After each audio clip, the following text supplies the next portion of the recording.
We are halfway through the course. This is Module 4, and we are talking about the different ways to evaluate projects. Now, this tends to be one of the more enjoyable discussions of the entire course, so I hope you like this. This also seems to be the turning point for a number of students where you kind of are going through a haze the first few weeks trying to get your arms around everything. This week, it begins to make sense. So let's hope that you're part of that group. We're going to talk about ways that people that have a finite amount of money are able to decide what projects to invest in. We will defer some of the time value of money calculations to the next module, but in essence, we'll begin to touch on something called net present value this week, and we'll run through how to actually compute net present values. Now, let's get started. The key concepts in this chapter, we want to be able to compute payback and discounted payback and understand their shortcomings. We want to understand accounting rates of return and their shortcomings. We want to understand internal rate of return and the profitability index and understand the strengths and weaknesses of these two approaches. And finally, we want to be able to compute net present value and understand why it is marginally the best way to compute the value of projects. In point of fact, it's almost a dead heat between net present value and internal rate of return. They both are outstanding ways to evaluate projects.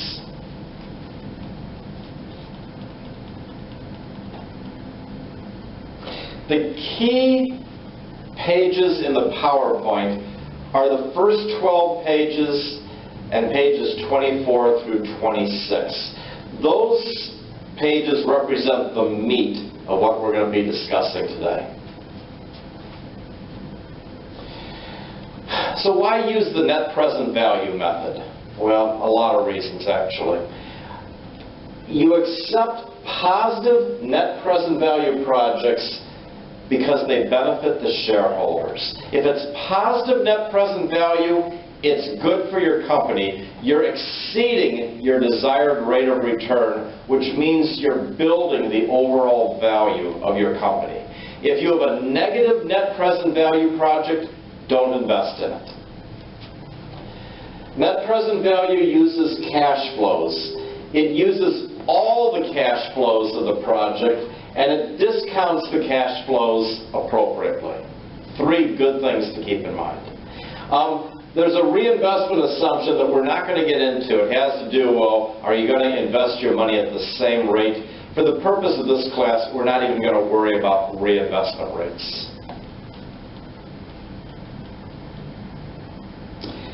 So the net present value, now notice this, it's the total present value of future cash flows plus the initial investment. What is the initial investment? It's a cash outflow. So what they're saying is it is a negative cash flow. That's a really, really important point. What you're doing is you're adding all the positive cash flows, but then you're subtracting, adding a negative, get it? You're subtracting the initial investment, which tends to be negative. When you're estimating net present value, there are some estimates involved, so understand this is part art and part science. You're estimating future cash flows, you're estimating the discount rate, possibly in the future, and you're also estimating initial costs. A lot of estimating. So if the number you come up with is real close to zero, you may or may not want to really invest in it. You want it to at least be beyond the margin of error. Minimum acceptance criteria, you tend to accept net present values if they're greater than zero. The ranking criteria is you choose the highest NPV first, and then the second, and then the third. We're going to put a little asterisk on that. We'll be discussing the profitability index in a few minutes, and that's a very insightful way of basically determining which projects to invest in first. Okay, there is no rocket science here. Spreadsheets are a great way to compute net present values. It's a lot easier than by doing it by hand. And so I am a big proponent of using things like Excel. Keep in mind that for net present value, the numbers that you'll be computing begin with year one. They don't take account of what you spend on day one. Okay? So if you have to pay money on the very first day of the investment, and then you start making money in year one, and year two, and year three, it'll compute years 1, 2, and 3 very well, but it won't take account of what you spent on day one. So when you compute the net present value, always remember to then subtract what you spent on day one. That's the way you get the net present value. Okay. I do not recommend the payback method. 20% of all treasurers in the United States use that as one of their methods for determining the overall value. Bottom line, buyer beware. Understand that a lot of people use it. That doesn't mean it's the right way to evaluate projects. The payback method says, how long will it take me to get my money back? It doesn't take a look at what the cash flows are after you've gotten your money back. And it doesn't take account of the time value of money. You may end up recommending a project that has a good payback, and in point of fact, it has a negative net present value. So it doesn't really hold water, but still, a lot of people use it. By the way, the minimum acceptance criteria and the ranking criteria are set by management, so it's arbitrary. Notice how many disadvantages there are to the payback method. It ignores the time value of money. It ignores the cash flows after the payback period is ended. It's biased against long-term projects. It requires an arbitrary acceptance criteria. And a project that's accepted could still have a negative NPV. What are the advantages? This is why 20% of the people accept it, because it's easy to understand and it's relatively easy to compute. The other advantage, which actually is a good advantage, is it's geared toward those projects that have high liquidity. It's easier to estimate what your cash flows are going to be early than what your cash flows are going to be down the road. But having said that, let's look at a numerical example. I've got two projects, Project A and Project B. The first one pays me $1,000, $1,000, and $2,000 over the course of 3 years. The second one pays me $500, $500, and $10,000. Each of these projects are going to require an initial outlay of $1,500. I desire 2-year payback. Which project would I accept? Well, you get your $1,500 back in the first 2 years for Project A. You get $1,000 back in the first 2 years from Project B. If you're using the payback method and you take a look at these numbers, it's going to be obvious that Project A is the only one you would accept. Was that a good choice? Well, not if you look at year 3. In year 3, you get $2,000 from Project A. You get $10,000 from Project B. But Project B would have been rejected because it didn't pay you back within 2 years. This is the shortcoming of the payback method. It doesn't look at any of the cash flows after the payback period has been achieved. Also, again, an ancillary concern, it doesn't consider the time value of money. Those are big negatives. Well, there was enough flack thrown at the regular payback method. They decided that they'd come up with something called the discounted payback method. Exactly the same problems, except now they're discounting the cash flows. They still would not take a look at the impact of cash flows that came in after the payback period was achieved. The discounted payback method still would have chosen Project A, because it still would have paid back within 2 years, even at a 10% discount rate. But it never would have looked at the 2,000 versus 10,000 comparison. The funny thing is, by the time you do all the discounting, you could have done the net present value calculations. So there's really no reason to use either the payback method or the discounted payback method. All right. Average accounting return. Well, now here's an improvement. You take the numbers you pull right off of the annual report, and you have the average net income and the average book value of the investment. It's, in the words of the slide, it's another fatally flawed approach. It doesn't look at the time value of money, and the numbers on the financial statements might be very archaic numbers. Because remember, financial statements don't increase as the market value goes up. It's the lower of cost or market. So they're going to stay fixed at whatever the historical cost was. So these are not the most reliable numbers to go by. Yet, people use this, and there's a reason for it. The advantage is it's easy to calculate, and the accounting information is readily available. Two reasons that people, especially people that tend to be lazy, would prefer to use this. It ignores the time value of money. It uses an arbitrary benchmark cutoff rate. It's based on book values, not cash flows, and not market values. We can do better than the accounting rate. So the average accounting return is not a method that I recommend. Now this brings us to the internal rate of return.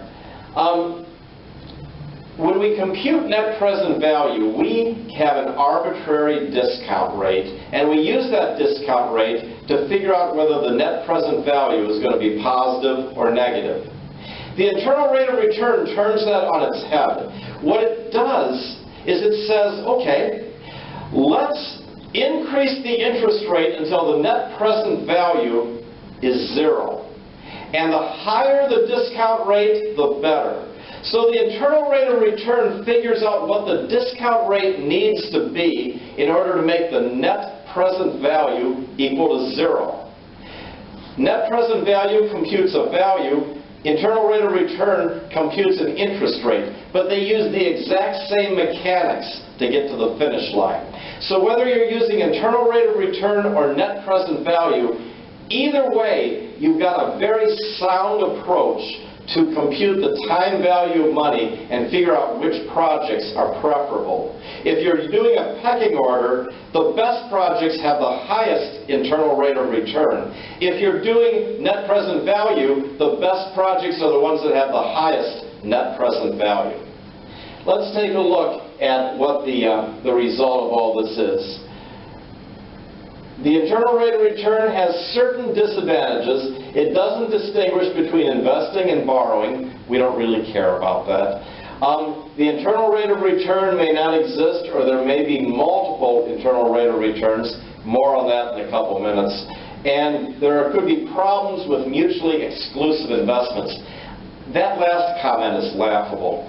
If you're computing which computer system you want to install in your office, and two different computer systems have relatively high internal rates of return, a sane person is not going to buy two different computer systems. You're going to use one because you only need one. So this idea about mutually exclusive investments, people understand how many projects they can invest in. They don't have to be told by some academic, oh, well, there's a mutually exclusive problem here.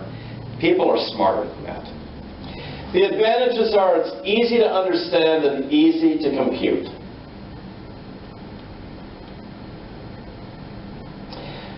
Okay, we'll get into the mechanics of how to compute this, so I'm really not going to do stuff that requires a calculator or a spreadsheet.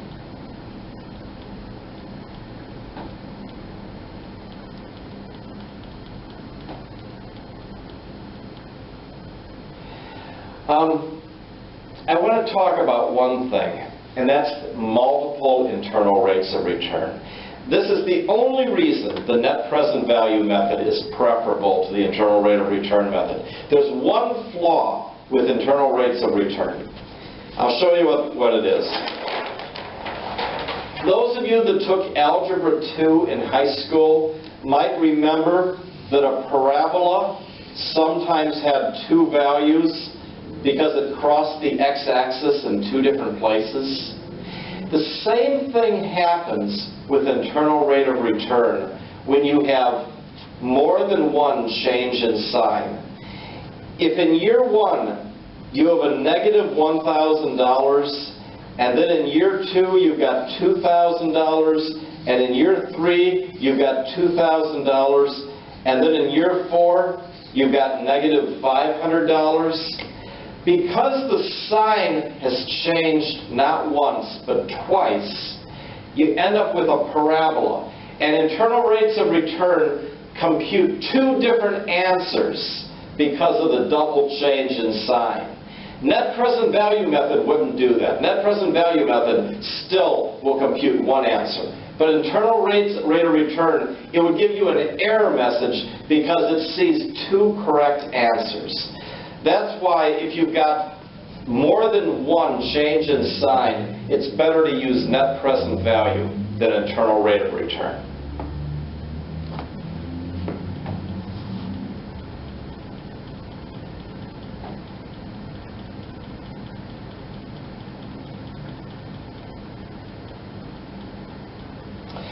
Bottom line, net present value and internal rate of return generally gives the exact same decision. And that brings us to the profitability index, which I like a lot. The profitability index takes the total present value of the future cash flows and then divides it by the initial investment. It's brilliant. You accept the project if it has a profitability index of at least 1, because that means it's going to have a positive net present value. And you rank it with the highest ratio first, and then every ratio below that is, second, third, fourth, etc. in the pecking order. It literally allows you to rank the projects. And I'll give you an example of why this is so brilliant. I've got 5 projects, and the projects, well, let's use exactly what we have here. The present value of the 5 projects, A, B, C, D, and E. The present value is $1,000, $500, $200, $400, and $800. The cost of those projects is $500, $200, $100, $200, and $200. The profitability index says you divide the present value by the initial cost.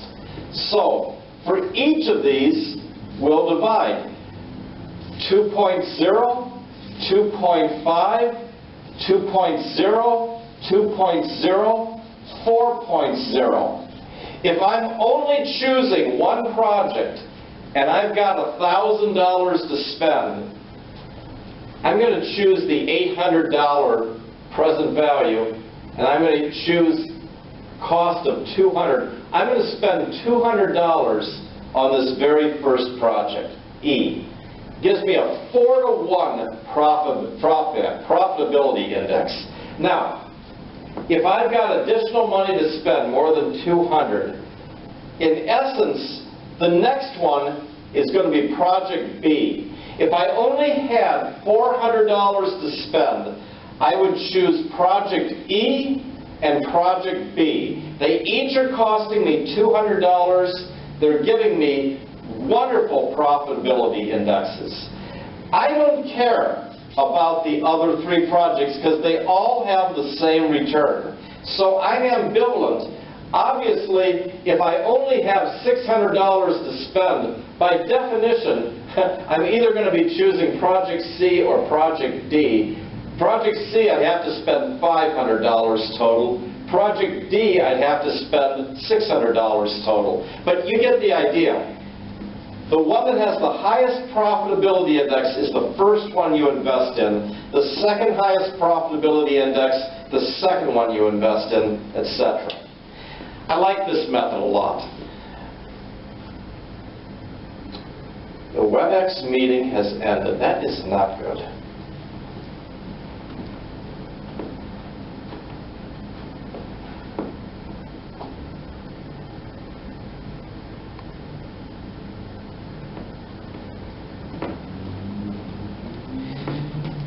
Okay, as I was saying, the profitability index does have some disadvantages. There's problems with mutually exclusive investments. There are advantages, a lot of advantages. It's easy to communicate. It's the correct decision when you have independent projects. And it's also very important if the funds you have to invest are limited.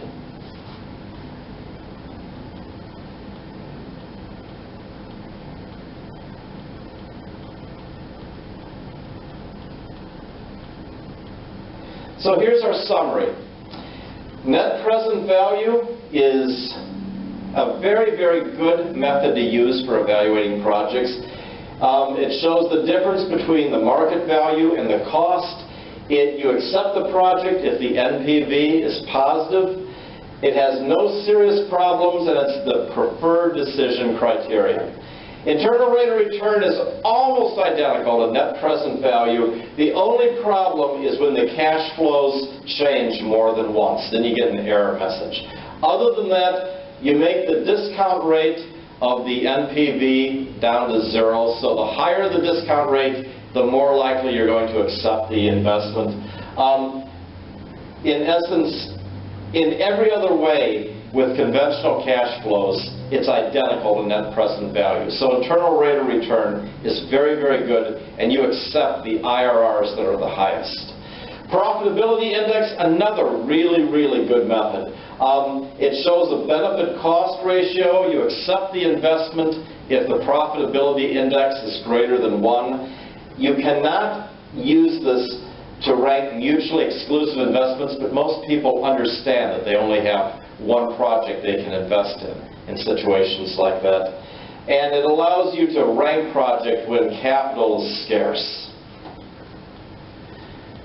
Payback method, discounted payback method, not recommended, doesn't account for the time value of money, doesn't account for what the cash flows are after the payback period has been achieved. You might accept a project that has a negative NPV. In essence, there's just a huge amount of shortcomings with each. And the accounting criteria, it basically uses historical numbers straight from the financial statements. It basically is similar to the return on assets calculation. It doesn't really, merit strong consideration because in essence, it's not looking at cash flows or market value. We don't recommend this method. Okay, that is the majority of your reading this week. I'm going to cut the tape right now, but we're going to come back to Module 4 for about 5 more minutes just to go through a couple calculations, so at least you have a feel for that. And we'll also touch on certain definitions.